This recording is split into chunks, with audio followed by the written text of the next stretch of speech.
예, 오늘은 느헤미야서 이번 주부터 시작해서 3주에 걸쳐서 느헤미야서로 저희들이 묵상을 할 건데 1장에서부터 5장입니다. 예, 다 읽어오신 줄 믿고 저는 다른 각도에서 말씀을 전하도록 하겠습니다.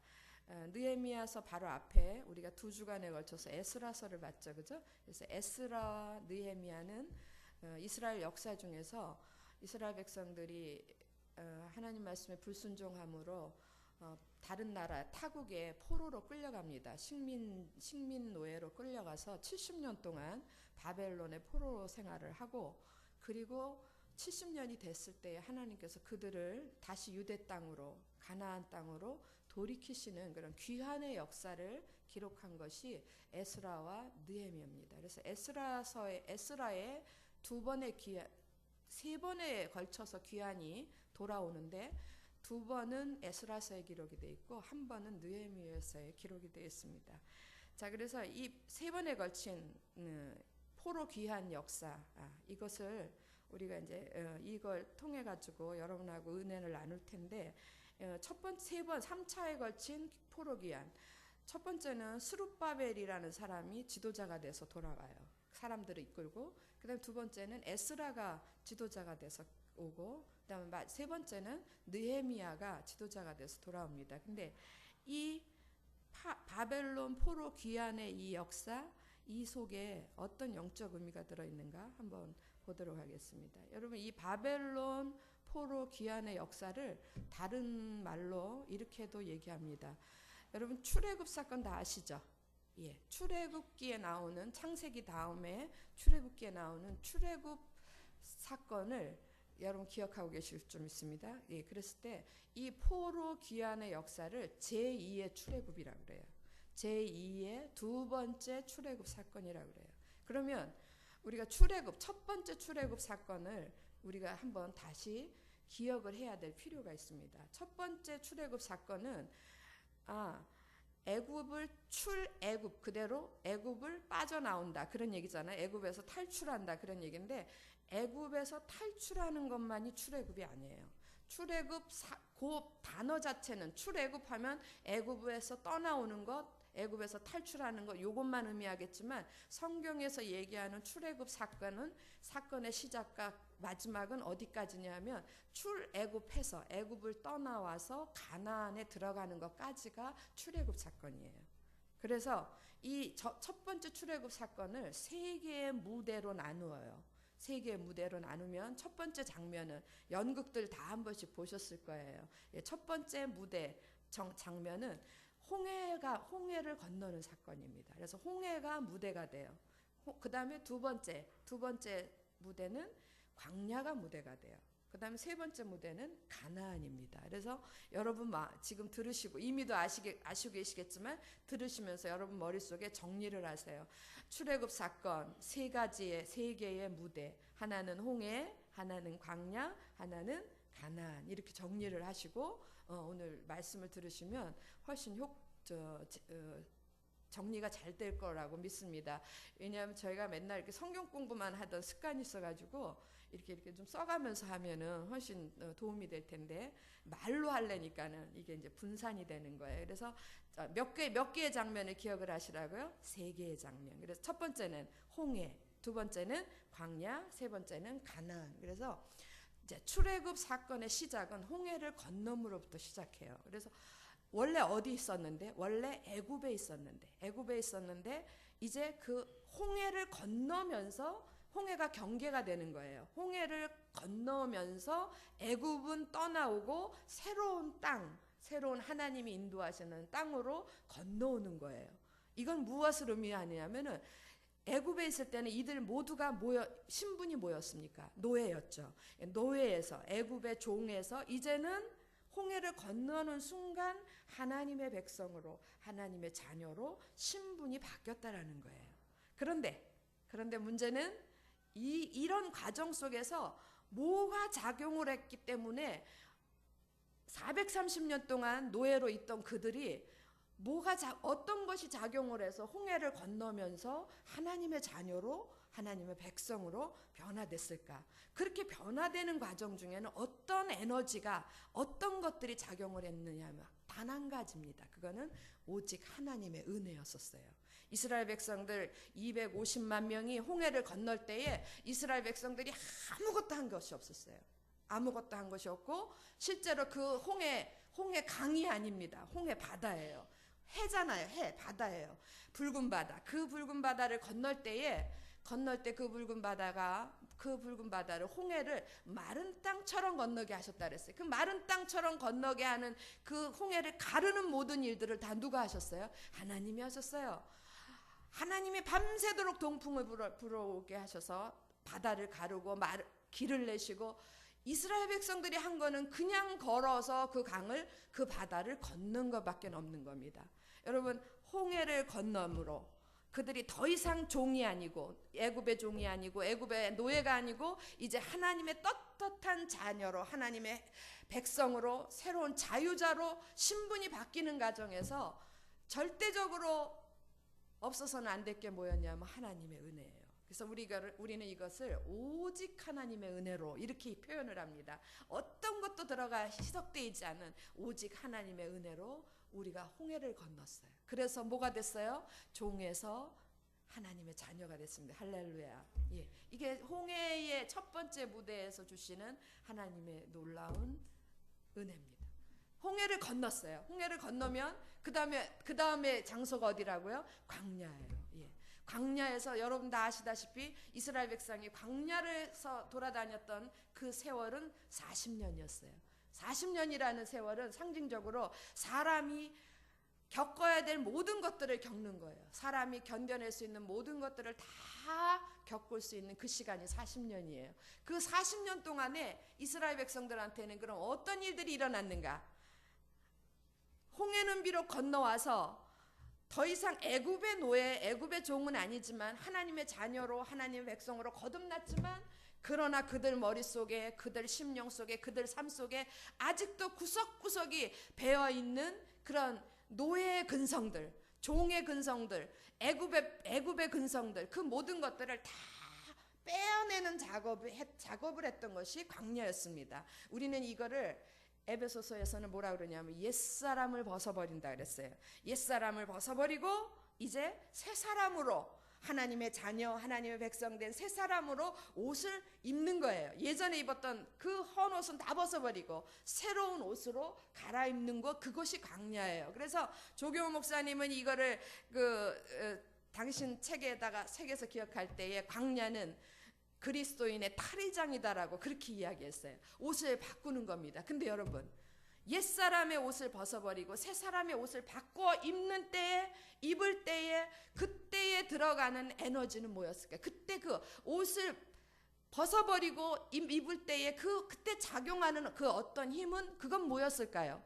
우리가 애굽의 홍해를 건널 때에 작용했던 힘이 오직 하나님의 은혜였다면, 이제 옛사람의 옷을 벗어버리고 새 사람의 옷을 입는 그때에 작용되어진 그 어떤 능력, 그 어떤 힘은 무엇이었을까요? 그게 말씀이었다라는 거예요. 그래서 광야에서는, 홍해를 건널 때는 하나님의 은혜가 필요했지만 광야에서 필요했던 거는 다른 것이 없어요. 어떤 다른 것으로도 우리가 입었던 옛사람의 옷을 벗어버릴 수가 없는 거예요. 뭘로만 벗겨집니까? 하나님의 말씀으로만 벗겨지는 거예요. 그래서 그때의 광야에서 하나님 말씀에 불순종했던 많은 사람들이 죽고, 또 새로운 세대가 태어나서 하나님의 말씀에 순종하는 사람들로 변화되어서 그 사람들 60만 명이, 남자만 군인만 60만 명이, 250만 명이 어디를 향하여 갑니까? 세 번째 무대 가나안에 들어갈 수 있는 거예요. 첫 번째 무대 홍해에서 무엇으로? 오직 하나님의 은혜로. 두 번째 무대 광야에서 무엇으로? 오직 말씀으로. 여기서는 다 각자의 이야기였습니다. 이제 출애굽 사건은 제가 거듭 말씀드리지만 애굽을 떠나오는 것만으로 끝나는 게 아니에요. 출애굽 사건이 완료되려면, 그것이 완성이 되려면 어디까지 가야 되냐면 가나안에 들어가는 거예요. 그래서 그 광야에서 옷을 바꿔 입은 사람들이 드디어 가나안에 입성을 합니다. 입성을 해서 그 가나안 땅을 전쟁으로 인해서 다 차지하고, 그리고 하나님께서 그 땅을 그들 가운데 주면서 그 가나안에 하나님의 나라를 세우라고 명령을 해요. 하나님의 가나안 땅에 하나님의 나라를 세워라 하고 명령을 하면서 그 땅을 나누어 주는데, 여러분 너무너무 기가 막힌 일이 벌어집니다. 그때 나누어 줄 때 하나님이 장자 지파가 제일 많이 받아야 돼. 그리고 반을 뚝 떼서 주지 않았어요. 여호수아 수고했으니까 너 제일 많이 가져, 이렇게 주지 않았어요. 하나님께서 12지파, 이스라엘 12지파에게 고루고루 나눠줬어요. 고루고루 땅을 분배해 주시고, 그 다음에 받은 지파는, 유다 지파가 고루고루 자기가 받은 땅이 있으면 그 유다 지파 내에 속한 모든 가족들한테 또 너희는 여기, 너 큰아들네는 여기, 작은아들네는 여기, 이러고 다 고루고루 땅을 분배했던 거예요.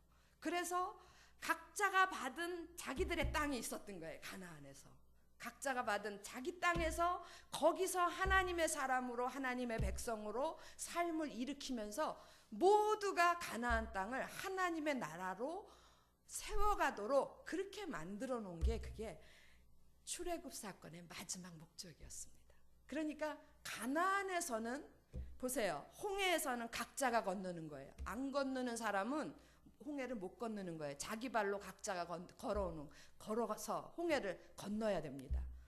광야에서도 각자가 말씀에 순종함으로 옛사람의 옷을 벗어버리고 새사람의 옷을 입는 거예요.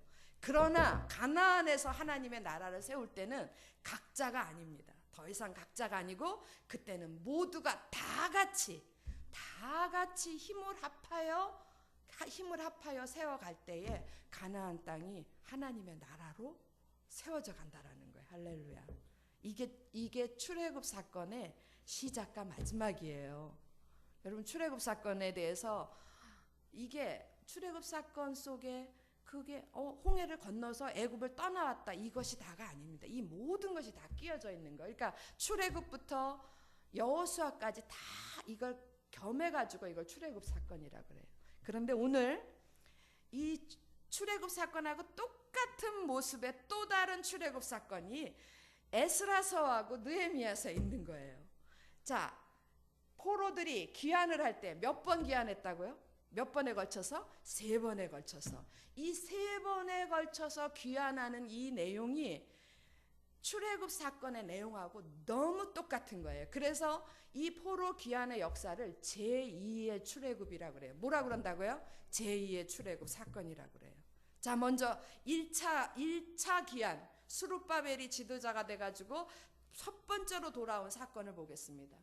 스룹바벨이 많은 사람들을 이끌고 바벨론을 떠나서 가나안 땅으로 다시 돌아와요. 이거를 우리는 신학적 용어로 우리가 거듭났다 그래요. 다시 돌아와서 다시 하나님의 백성으로 거듭나는 겁니다. 그때에 돌아올 때에 이스라엘 백성들이 아무것도 한 일이 없어요.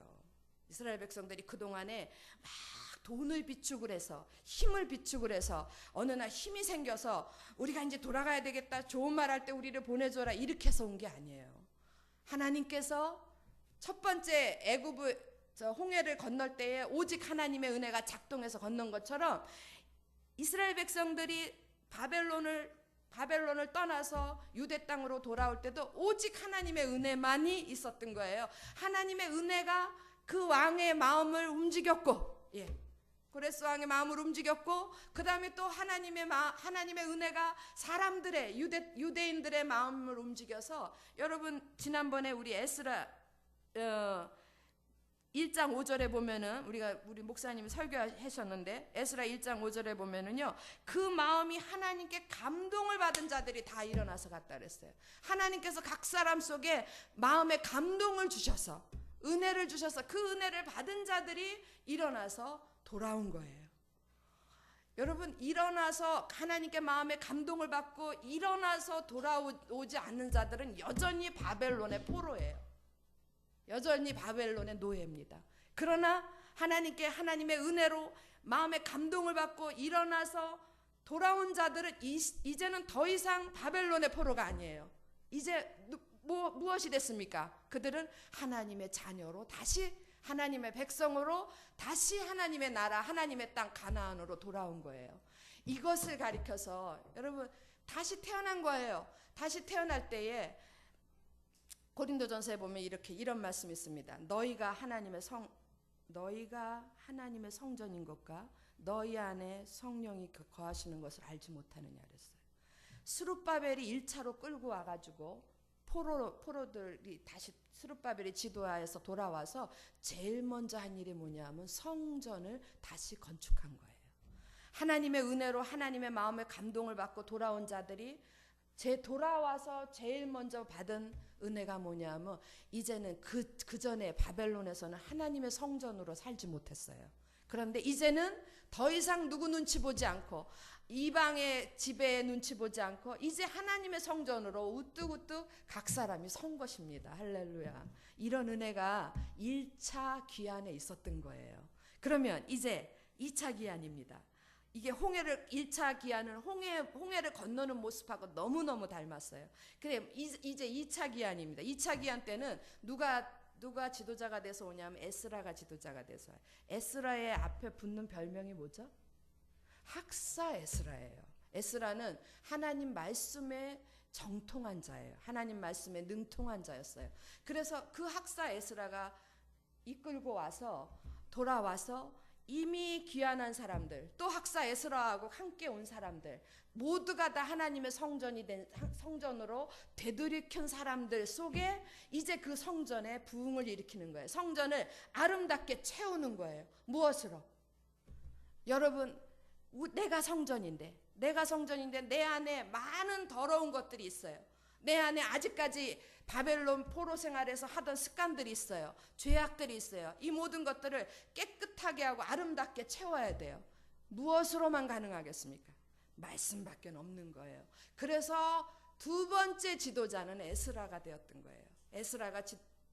학사 에스라가 지도자가 되어서 귀환해서 그 많은 귀환한 이스라엘의 백성들을 향하여 말씀으로 그들에게 신앙을 개혁을 시킵니다. 여러분 신앙개혁이라는 건 여기 우리 가족들이 앉아있지만 신앙이 개혁된다라는 거는 우리 목사님 신앙이 개혁이 됐어. 우리 집사님 신앙이 개혁이 됐어. 뭘 보고 알아요?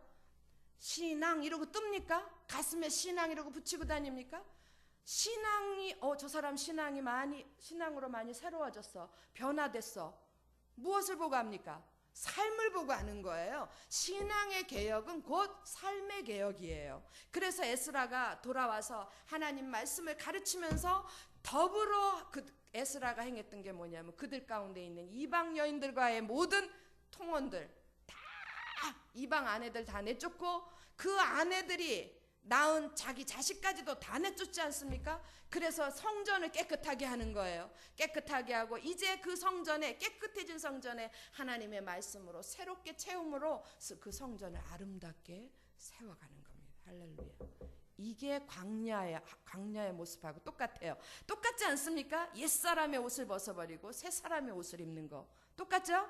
예. 그리고 이게 다가 아닌 거예요. 이거는 각자들이 하는 거고 이제 마지막 두 번째 출애굽을 완성시키기 위해서는 가나안에 하나님의 나라를 다시 재건하는 거예요. 그런데 문제가 있었어요. 느헤미야가 소식을 들었을 때에 그 가나안의 예루살렘 성 하나님이 거하시는 큰 성 예루살렘 성의 성벽이 무너진 거예요. 성전이 거하는 곳에 성벽이 무너졌다라는 건 공동체가 무너졌다는 의미예요. 그래서 그것을 가지고 기도하면서 느헤미야가 돌아와서 했던 일이 뭡니까? 성벽을 재건하는 거예요. 너무 재밌고 너무 은혜로운 것은 홍해를 건널 때에 오직 하나님의 은혜로, 광야에서 오직 하나님의 말씀으로, 그리고 가나안에서는 다 함께였던 것처럼 세 번째 3차 기한에서 느헤미야가 돌아와서 성벽을 재건할 때에 전도사님도 아까 말씀하신 것처럼 혼자 하지 않았다라는 거예요. 저희 오늘 설교 제목이 뭡니까? 그 다음은 3장을 딱 열면요. 3장 1절부터 그 다음은 셀 수 없이 나와요. 셀 수 없이. 어떤 절에는 한 절에 2개씩도 나와요. 2개씩도 3개씩도 나오고 그 다음은 누가 하고 그 다음은 누가 하고 거기에는 제사장들도 있고 거기에는 방백들도 있고 거기에는 상인들 장사꾼도 있고 거기에는 가난한 사람도 있고 거기에는 종들도 종의 신분들도 있고 거기에는 여자들도 있고 누구를 막론하지 않고 모두가 다 자기에게 주어진 영역 앞에 자기에게 할당된 영역 앞에 자기 집 문 앞에 거기에서 최선을 다해서 하나님 나라를 세웠던 거예요. 어떻게? 다 함께. 키워드가 중요한 단어가 다 함께입니다. 아까 가나안 땅의 첫 번째 출애굽 사건에서도 이스라엘 12지파에게 땅을 골고루 나눠주고 또 그 각 가정들에게 골고루 나눠줘서 그들이 다 함께 하나님의 나라를 일으켜 세워야 됐던 것처럼 두 번째 출애굽 사건 여기에서도 무너진 예루살렘 성벽을 재건할 때에 그 누구도 예외 없이 말씀으로 신앙이 개혁된 자들은 모두가 다 참여했던 거예요. 할렐루야. 예, 다 함께. 그래서 기적적으로 52일 만에 성벽이 재건이 됩니다. 여러분 읽어서 다 아시겠지만 주변에서 비웃는 자들도 많았고요. 방해꾼들도 많았어요. 그러나 그 모든 것들을 다 이겨내면서 다 함께 힘을 합쳤기 때문에 이 일들이 가능했던 거예요. 여기까지 했으면 좋겠는데 문제는 지금부터입니다. 문제는 여러분 이거는 구약에 있었던 사건들입니다. 우리는 저와 여러분은 신약을 사는 성도들이에요.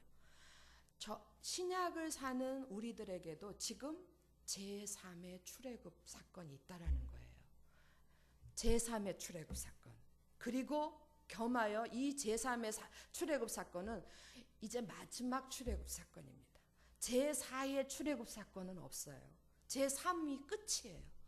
우리 가운데도 제3의 출애굽 사건이 있고 우리는 지금 그 출애굽 중에 있는 거예요. 우리는 저와 여러분 모두는 지금 그 출애굽 과정 중에 있습니다. 이것을 한번 여러분들에게 말씀드리고 싶은 거예요. 여러분 제3의 출애굽 사건은요. 예수 그리스도로 말미암아서 예수 그리스도의 은혜로 말미암아 우리에게 주어진 구원의 전 과정이에요. 그래서 우리가 구원받았다 할 때에 예수 믿고 구원받았다 할 때 제일 먼저가 뭡니까? 제일 먼저가 죄인의 신분에서 무슨 신분으로? 의인의 신분으로 바뀌는 거예요. 우리가 똑같이 예수 믿기 전에는 세상의 노예였었어요. 세상의 종이었었어요. 그러나 어느 날 예수 그리스도로 말미암아 그 은혜로 말미암아 오직 그 은혜로 말미암아 그 예수 그리스도를 영접함으로 우리가 세상에서 탈출하는 거예요. 탈출해서 어디로? 하나님의 나라로 우리의 있는 자리를 옮기는 거예요. 우리의 존재를 옮겨버리는 거예요. 무엇과 같습니까? 홍해를 건너는 사건하고 똑같아요. 우리가 죄인이었던 우리가 세상의 종으로서 죄인이었던 우리가 하나님의 자녀로 의인으로 의롭다 하심을 받는 이 과정 속에서 우리가 한 일이 뭐 있습니까?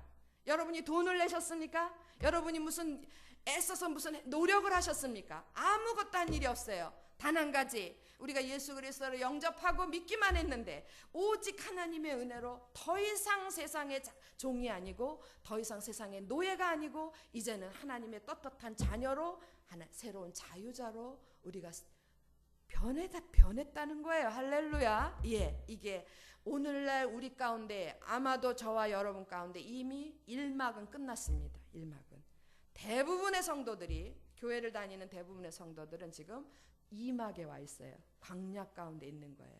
자, 광야에서 하는 일은 뭡니까? 광야에서 하는 일은 우리가 그 전에 가지고 있었던 옛사람의 옷을 벗어버리고 새사람의 옷을 입는 거예요. 예. 고린도후서 5장 17절에 보면 이런 거 있습니다. 그런즉 너희가 그리스도 안에 있으면 새로운 피조물이라. 이전 것은 지나갔으니 보라 새 것이 되었도다. 예. 이제 그리스도로 말미암아서 우리가 새 것이 됐어요. 그러면 그 이전 것을 내어버리고 새 것이 되어져 가는 과정 중에 절대 필요한 것, 이전 것을 버리고 새 것으로 변화되는 과정에 할 수 있는 능력 어떤 것으로도 안 돼요. 한 가지밖에 없습니다. 그게 뭐냐면 말씀이에요. 말씀. 그러니까 아침 예배 때는 디모데후서 3장 16절을 같이 읽혔습니다. 모든 성경은 하나님의 감동으로 된 것으로 교훈과 책망과 바르게 함과 의로 교육하기에 유익하니 믿으십니까? 여러분에게 주신 남녀노소 불문하고 있는 자 없는 자 뭐 배운 자 안 배운 자 구분 없이 모두에게 똑같이 주신 66권의 성경 가운데 이거는 성경은 하나님의 감동으로 주신 거예요. 하나님의 은혜로 주신 거예요. 할렐루야. 거기에는요, 이 안에는요, 교훈과 책망과 나를 교훈하고 교훈과 책망과 바르게 함과 의로 교육하기에 유익한 모든 것들이 다 들어있어요. 왜 그리고 이것들을 왜 여기다가 두셨느냐 하면 이는 하나님의 사람으로 온전케 하며 홍해를 건넌 여러분과 저 홍해를 건너서 하나님의 자녀가 된 여러분들을 하나님의 사람으로 온전케 하기 위해서 하나님께서 주신 것입니다. 오직 말씀밖에 없어요. 믿으십니까? 그리고 이는 하나님의 사람으로 온전케 할 뿐만 아니라 하나님의 선한 일을 행하기에 온전케 하려 함이라 그랬어요. 하나님의 선하신 일, 하나님이 원하시는 일, 하나님이 기뻐하시는 일, 그게 뭐겠습니까? 우리 모두가 가나안에 들어가서 하나님의 나라를 완성시키는 거예요. 에베소 2장 22절에 보면요, 에베소 2장 20, 로마서 12장 5절에 보면요, 우리 많은 사람이 그리스도 안에서 한 몸이 됐다 그랬어요. 우리 많은 사람이. 지금 우리는 많지는 않아요. 그러나 우리가 여럿이 모여서 그리스도 안에서 뭐가 됐어요? 한 몸이 되는 거예요. 여러분, 우리가 다 각각의 몸이 아니라는 거예요. 하나님 보실 때 우리가 다 한 몸이 돼요. 뭐로? 지체가 됨으로 한 몸이 되었다 그랬습니다. 여러분, 우리가 칭의의 구원, 의롭다, 죄인에서 의인으로 건너갈 때 오직 하나님의 은혜가 필요했어요. 그리고 우리가 광야에서 우리가 이전 것을 버리고 새 것으로 변화되는 과정 중에 하나님의 말씀이 필요했어요. 그렇다면 여기서 그치면 안 되는 거예요. 이 이전 것은 지나갔으니 보라 새 것이 되었도다. 새로운 피조물이 된 우리 모두들은 다 어디로 나아가야 되냐면 가나안으로 나아가서 하나님의 나라, 하나님의 공동체를 온전히 세워가야 되는 거예요. 그거를 다른 말로 표현할 때 로마서나 에베소서나 그런 데서 다른 말로 사도 바울이 표현할 때는 그걸 그리스도의 몸이라 그랬습니다. 왜 그랬냐면 하나님께서는 지금도 천국문에서 우리를 기다리시는데 사랑하는 모든 나의 자녀들이 다 돌아오기를 기다리는데 그게 수천 명, 수십만 명, 14만 4천 명 이런 숫자가 아니라 한 명으로 보시는 거예요. 한 명으로. 머리는 그리스도시요. 그 몸은 모든 구원받은 성도들이 서로 지체가 돼서 예수 그리스도의 몸을 이루어서 그래서 머리와 몸이 완성된 그런 한 사람을 기다리고 계시는 거예요. 믿으십니까? 하나님은 그 한 사람을 집 나간 아들을 지금도 문 앞에서 오늘도 기다리고 계세요. 오늘도 기다리고 또 내일도 기다리실 거예요. 그 몸을 이루는 사명이 우리 가운데 있는 거예요. 여러분, 그 몸의 한계가 그러면 우리들의 한계는 이런 겁니다. 저는 참 우리들의 한계가 너무 보잘것 없어가지고 가끔가다 참 가슴 아프고 답답할 때가 있어요. 이런 얘기하면은 우리가 기껏 그리스도의 몸을 이루느니라 이러면 우리들의 한계는 그래 우리끼리 작은 동산교회끼리 우리가 다 같이 연합해서 그리스도의 몸을 이루자, 잘 지내자. 거기가 한계 아닙니까? 예, 거기가 한계인데 하나님이 원하시는 몸은 그리스도의 몸은 우리만의 교회가 아니에요. 우리 교회, 아침에 드렸던 길갈 교회, 또 다른 데서 드리는 교회, 여기 6층에도 교회 있어요. 예, 정말 가까이 하기에는 너무 먼 당신, 그 교회, 또 수원에 있는 교회, 모든 교회, 대한민국에 있는 모든 교회, 더 나아가서 이 땅에 있는 모든 전 세계에 있는 모든 교회들이 다 하나가 되어서 다 그리스도 안에서 하나가 되어서 그리스도의 몸을 이루기를 원하시는데 거기보다 뛰어넘는 게 하나님의 생각이에요. 어디까지냐 하면 에베소 1장에 보시면 하늘에 있는 것이나 땅에 있는 것이 다 그리스도 안에서 통일되게 하려 하심이라 그랬어요. 여러분, 우리가 생각하는 건 이 땅에 있는 모든 교회들이 하나 되는 거, 그것도 불가능해. 그런데 하나님의 생각은 이 땅에 있는 모든 교회들이 하나가 될 뿐만 아니라 하늘에 있는 천국 교회까지 같이 합쳐져서 합쳐져서 하나의 교회로, 하나의 몸으로 하나 되기를 원하시는 게 하나님의 뜻이에요. 할렐루야. 여러분, 하나님 우리 아버지예요. 우리 아버지의 뜻이 어떤 건지 우리가 깨닫는 건 너무너무 중요해요. 그냥 좁은 소견에 우리의 뇌가 요만하기 때문에 요만한 생각만 할 게 아니라 우리가 말씀을 보고 우리가 믿음 생활을 하는 것 중에 가장 중요한 것이 뭐냐면 하나님의 뜻을 이해하고 그 뜻에 순종하는 거거든요. 하나님이 원하시는 게 어디까지인가 이거를 깨닫는 거예요. 그래서 우리는 이미 홍해를 건넌 자들입니다. 그리고 지금 광야 속에서 주의 말씀으로 이제 우리가 이전 것은 버리고 새 것으로 변화되는 과정 중에 있습니다. 그리고 우리 이런 자들이 모여서 하나님의 나라를 완성해야 돼 가는데 여기까지가 우리에게 맡겨주신 제3의 출애굽 시대를 살아가고 있는 우리들에게 주신 사명인 거예요. 여기까지가. 아셨습니까? 그런데 여기에 큰 현실적인 문제가 두 가지가 있는 거예요. 왜 이게 안 됩니까? 현실적인 문제 두 가지 때문에 그래요. 첫째는 대부분의 성도가 광야에서 새로운 피조물로 탈바꿈하고 옛사람이 새사람이 되고 바뀌어지려면 뭐가 필요해요? 말씀이 필요한데 대부분의 성도가 말씀 안에 있지 않다라는 거예요. 말씀 안에 있지 않고 그냥 교회에 등록하는 거예요. 교회에 등록해서 조직 안에 있는 거예요. 교회에 등록하면 어느 구역에 들어가고, 그래서 조직 안에 있고 또 조금 더 나아가서 기껏 배운다는 것은 사람이 만들어 놓은 계명 앞에 거기에 얽매여 있는 거예요. 그냥 주일 지키고 11조 내고 그냥 참여하고 들어주고 참석해주고 그것이 다인 거예요. 그것이 다. 더 이상 하나님 말씀 앞에 있지 않으려고 하는 거, 이것이 현실적으로 가장 큰 문제예요. 한번 생각해 보세요. 성도들이 하나님 말씀 앞에 있지 않으면 광야에서의 탈바꿈이 변화가 있겠습니까? 없겠습니까? 성화는 없는 거예요. 성화의 구원은 더 이상 있을 수가 없는 거예요. 맨날 제자리. 그럼 성화되지 않은 사람들이 어떻게 공동체의 구원을 이뤄가겠습니까? 성화되지 않은 사람들이 모여서 교회를 이뤄가니까 그 교회는 맨날 다툼만 있고 싸움만 있고 분쟁만 있을 뿐이에요. 시기 질투 다툼 미움 그런 것들만 있을 뿐이라고요. 이건 안 되는 얘기예요. 그 다음에 두 번째 현실적인 문제가 뭐냐면 그거는 성도는 성도대로 교회는 교회대로 아까 어떻게 했어요?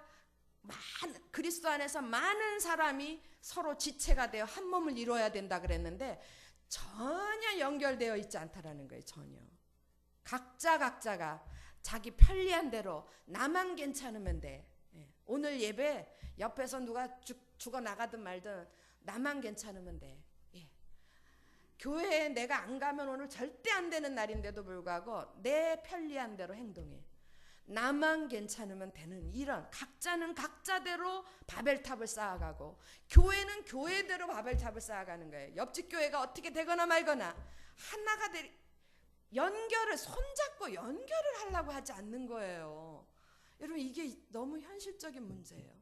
제가 너무 하나님 앞에 감사했어요. 내가 예그리나가 존재하는 이거에 대해서 우리는 왜 존재해야 되는가 이거에 대해서 언젠가는 한번 얘기하고 싶었는데 오늘 기회를 잡은 거예요. 하나님께서 이것을 얘기하면서 제가 지금까지 얘기한 거는 이제부터 얘기하려고 하는 것을 이해시키기 위해서 하는 겁니다. 여러분 이 두 가지 현실적인 문제를 현대 성도와 교회가 뛰어넘지 못하고 있어요.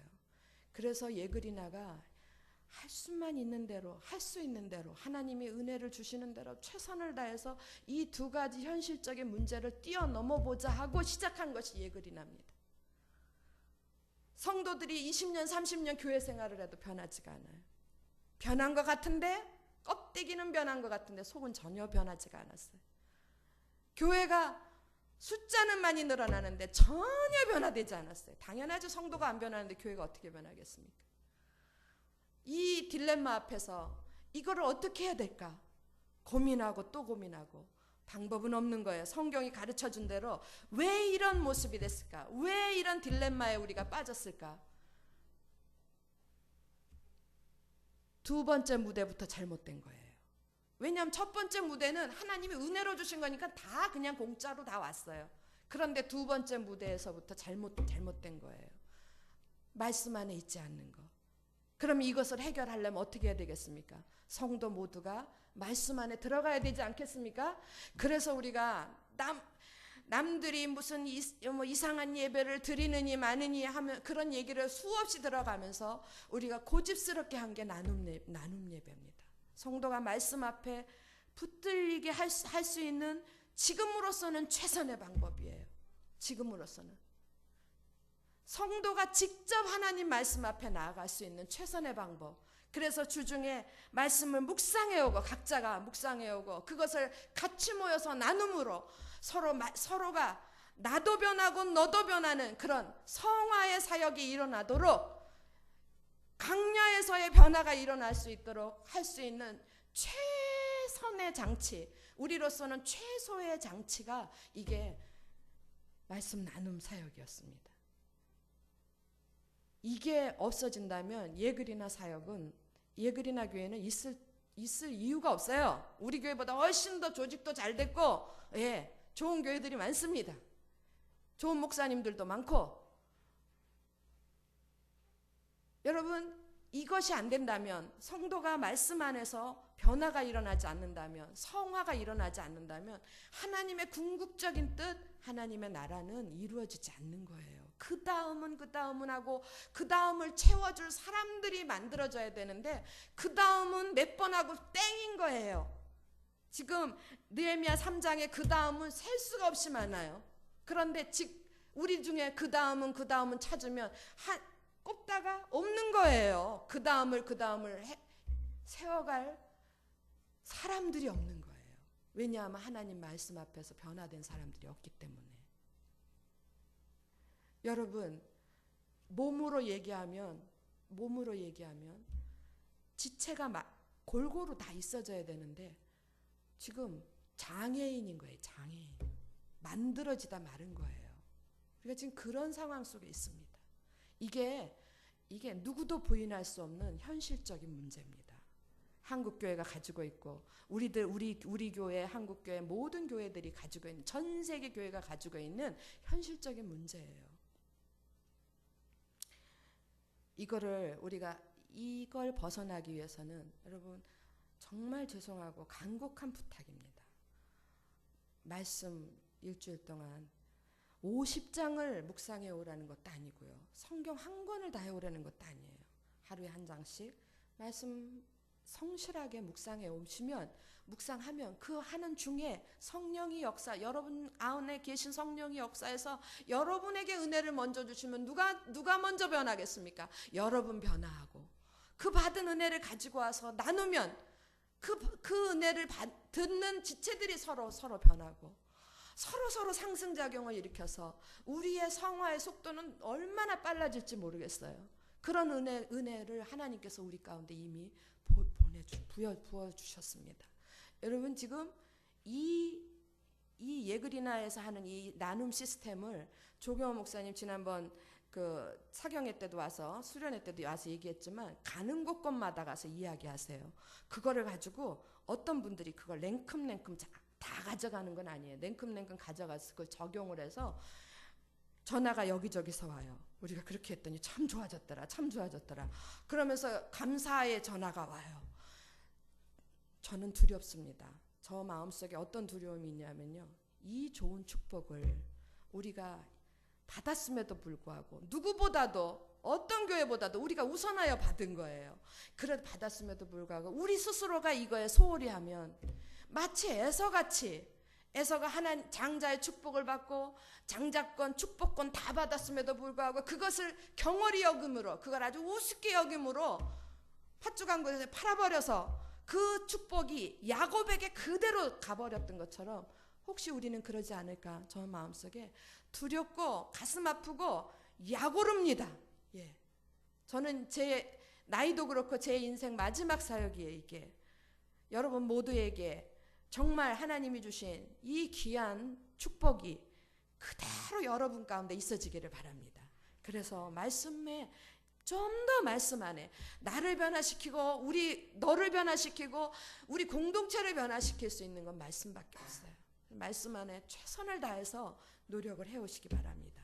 그리고 그렇게 될 때에 우리 교회는 교회대로 여러분 우리가 이미도 실천하고 있지 않습니까? 비록 자주는 아니지만 석 달에 한 번씩이라도 주변에 있는 가난한 교회들을 찾아가고 힘든 교회들을 찾아가고 힘든 교회들을 돕고 그러면서 같이 가서 흰물 앞에서 예배도 드려주고 우리가 그렇게 해서 서로 교회가 교회 서로 붙잡아주고 서로 일으켜주는 거예요. 서로 일으켜주면 이런 모습들을 보면서 보여주는 거예요. 우리의 사명은. 우리가 다 그래서 세상을 변화시킬 수는 없어요. 우리는 작은 한 귀퉁이에 대한민국 수원이라는 작은 한 귀퉁이에서 그런 모습들을 보여주면 그 모습을 보고 자극받은 사람들이 그것을 보고 우리도 저렇게 하자, 우리도 저렇게 하자. 그래서 이게 작은 불씨가 이렇게 막 번져가서 큰 불을 일으키는 것처럼 하나님의 나라 완성시켜야 되지 않겠습니까? 그래서 우리가 훗날 주님 앞에 서는 날 잘했다 칭찬도 받고 이 땅에 사는 날 하나님이 물 붓듯이 부어주는 그런 축복도 받아야 경험해야 될 거 아닙니까? 이 두 가지를 다 놓치면 우리가 에서 같은 사람밖에 더 되겠느냐고요. 기껏 준 축복도 챙기지 못해서 야곱한테 떠넘기는 그런 바보 같은 사람들밖에 더 되겠느냐고요. 우리에게 예그리나에게 주신 하나님의 특별한 은혜가 있는 거예요. 여러분 노력합시다. 우리 각자가 각자의 심령 속에 에스라가 다시 살아나야 돼요. 에스라는 어떤 특정한 사람이 에스라가 아니에요. 존 스타트 이런 사람이 에스라가 아니에요. 무슨 유명한 어떤 목사님 말씀 잘 그분이 에스라가 아니에요. 우리 각자 속에 성령께서 내가 하나님 앞에 말씀 앞에 있기만 하면 나를 학사 에스라의 은혜로 부어주실 줄 믿습니다. 우리 속에 학사 에스라가 다시 태어나야 돼요. 그리고 또 우리 속에 누가 다시 태어나야 돼요? 느헤미야가 태어나야 돼요. 나만 좋으면 돼 이건 아니에요. 그건 아닙니다. 내가 살고 그 다음에 더불어서 너도 살고 그래서 우리가 연결이 되어서 하나님의 나라가 무너진 성벽이 재건된 것처럼 그 다음은 번져가서 무너진 하나님의 성벽이 어느 날 성령이 역사하시면 52일 만에 일어났잖아요. 우리가 절대 불가능할 것 같은 이 교회의 회복 우리들이 깨어 있기만 하면 52일 만에 한국교회 회복할 줄로 믿습니다. 전 세계에 회복할 줄로 믿습니다. 우리가 그 다음은 서로 협력해서 같이 힘을 합쳐서 하나님의 뜻을 이루는 저와 여러분이 되기를 주의 이름으로 축원합니다. 기도하겠습니다.